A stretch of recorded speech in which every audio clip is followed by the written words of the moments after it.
This is a youth ministry video for Advent of 2020, this crazy, incredible year. Anyways, today is the Immaculate Conception of Mary, and so it would be fitting for us to talk about Mary, especially during Advent, because Mary's role is so prominent in the preparation for Jesus' birth. And there's a couple of things I want to note about what Mary does as she prepares for Christ's birth.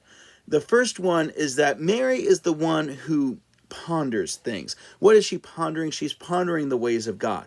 So in Luke's gospel, and all of the different events that happen through his gospel, you will see Mary at different times just taking a step back and pondering these things in her heart. That's what the text says.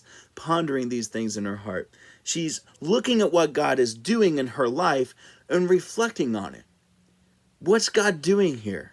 What's my role in this plan? Where is God going with this? She knows some things when the angel comes to her and says, "You're going to be the mother of the Messiah, the Son of God." I think that clues her in a little bit on what she's going to do. But at the same time, there's a lot that she probably didn't know and that she had to trust God on. And so she takes time to be silent and just reflect, to look at what God is doing.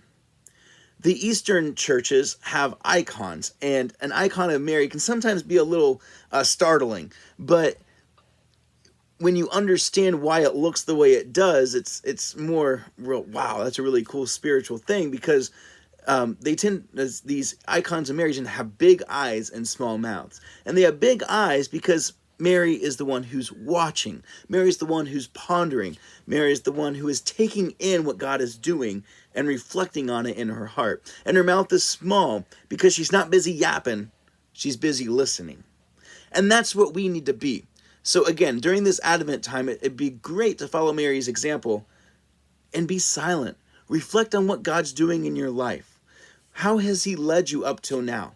And sometimes we got to reflect on it and think about it for a little while and pray, because it's kind of confusing. Or maybe right now is not the time for us to know what God is doing. But always have that open ear and open heart to what God is doing. But that moves us on to our second point. So ponder what God's doing in your life, but also act on it. So Mary is not just the ponderer, she's the model disciple. Why? Because when God asked her to do something, she said yes, and she went and she followed. So don't just reflect on what God is doing. It's going to show you your story, your place in God's plan. And when he shows you that, say yes. Go where he leads you. Go where he wants you to go. That will be the greatest adventure and most worthwhile adventure of your life. I can speak to that from my own experience. So, two things Mary can teach us. First, ponder the ways of God. Don't question in a way of not having faith, like, I don't believe in God, so why are you even doing this? No, come from the position of a child who loves their parent, but is asking, why are you doing this?